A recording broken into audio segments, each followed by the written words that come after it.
narito na naman tayo para sa isang napaka-sweet, nakakapanabik at sobrang trending na love story nila Kalingap Jomar at Carla. Ay aking makilala. Para sa pagpapatuloy ng ating love story, ngayon ay sobrang importante ng vlog na ito dahil meron tayong malalaman na pinaka-importanting detalye sa love team ni Kalingap Jomar at Ate Carla. Dahil ngayon ay kanilang mansari na naman at nagkita na naman sila ngayong araw at sa kanilang pag-uusap at syempre natural na pag-usapan na naman nila ang mga bagay-bagay sa kanilang buhay, ngunit meron silang na-share na hindi nila sinasadyang i-share sa ating mga viewers nila. Ano kaya ang kanilang tinatago? At malalaman na rin natin ito sa video na ito.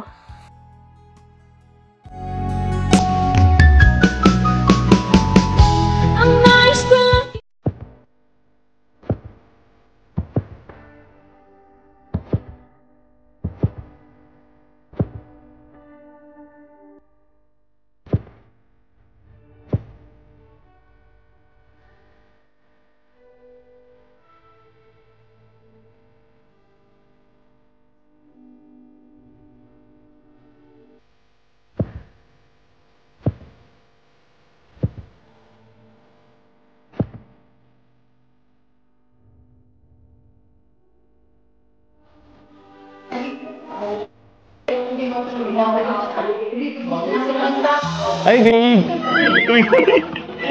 Happy anniversary sa'yo. Asan Kalingap Angel?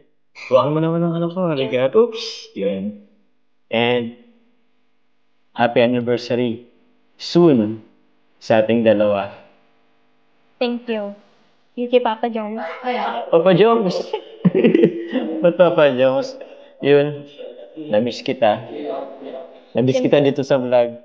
Kasi lagi naman tayo nagkikita eh. Siyempre, na-miss ko din po kayo dito sa vlog. Ay, grabe.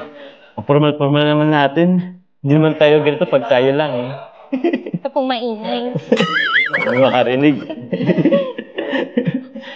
So, Ikaw po, ha? kamusta ka na? Kamusta na yung pabahay mo? Pabahay? Kung ano ako'y tanggap mo na, hindi ka rin nag-aalilangan pa. Ayun naman pala, kapag hindi daw nagpa-vlog ang Kalingap team ay nagkikita pala ang dalawang ito.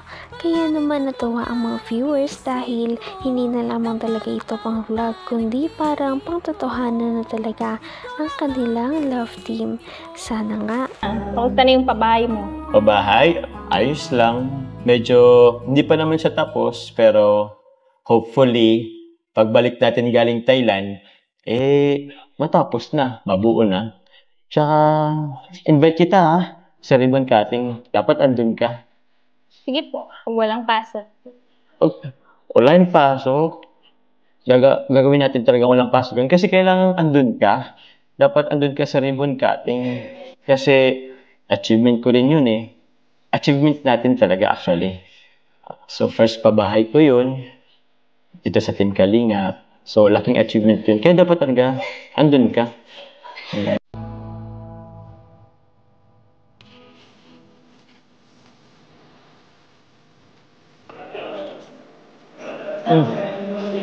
Siya nga pala. By the way, happy ka naman? Ngayon? Siyempre, oo naman. Kapag vlog tayo ulit. Iba din kasi yung feeling pag vlog eh. Kaya nga eh. Parang may kaba lagi. Thank you pala. Thank you sa mga pagtitsaga mo, saka sa mga efforts mo. Grabe.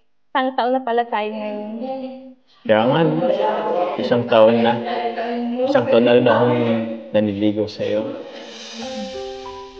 Naman ang bawat panaginip ko, ikaw lang ang Nakakatuwa naman ang mga naaabot ni Kalingap Jomar sa kanyang career at syempre hindi ito mangyayari kung wala ang kanyang ka-love team na si Ate Carla. At proud na proud din naman si Ate Carla sa kanyang mga naaabot. Kaya sana'y magpatuloy ang kanilang love team. Walang amin kahit anong mangyari.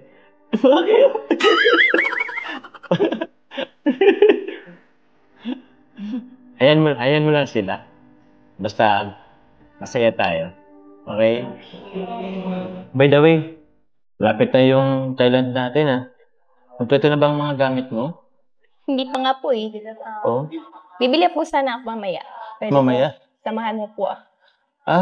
Sige. Anong bibilin mo mamaya? Bili po ako ng maleta po. Maleta. Di ba may ginamit ka na dati? Maliit lang po yun. Maliit lang yun? Kailan po yung mas malaki? Sa bagay. Pangit naman kung pagbibit-bit ka nun, ang laki-laki. Magtatensi ka. Sabay, andyan naman si Coffee malaki naman yung space na ni Coffee. Sige, samahan kita. Ano pa ba? Meron pa ba? Yun lang naman. May ibang gamit naman. May ibang gamit naman. Pwede ba kasi di ka pa kasi nakasakay sa sa motor kay Choco. Balak ko sanang bilan ka rin ng helmet.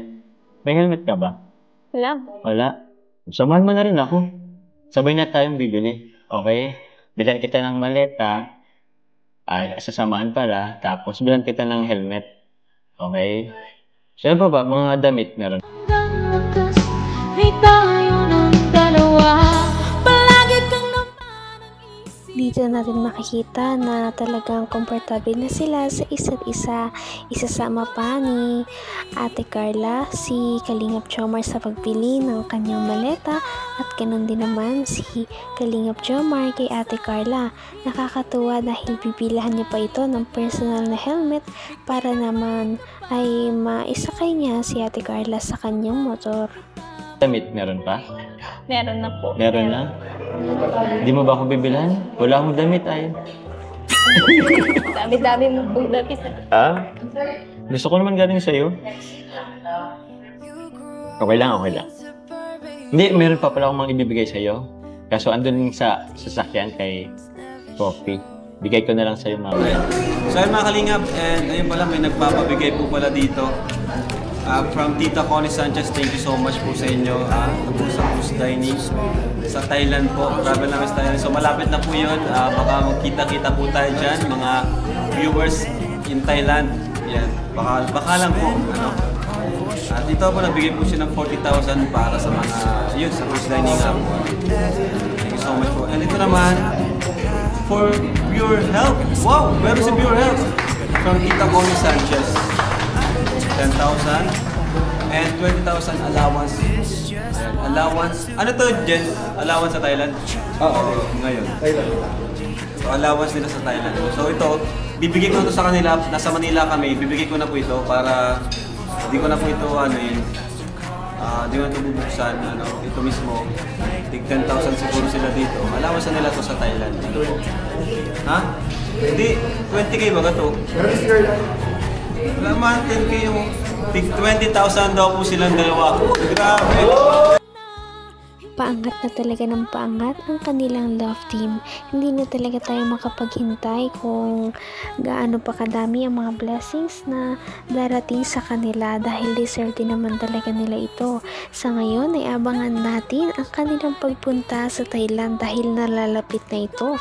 Panigurado na marami na namang mga revelasyon ang marireveal sa kanilang trip. Patindi na ng patindi ang mga pangyayari sa kanilang love story. Kaya naman sobrang dami talaga ang kinikilig sa kanilang love story at palaging nag-aabang.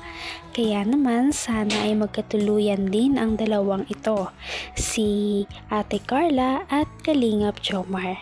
Sana din ay patuloy natin silang subaybayan at suportahan para magpatuloy pa ang kanilang love team.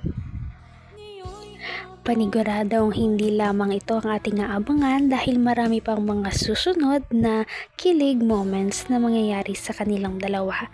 Yun lamang at maraming salamat sa panonood. Bye!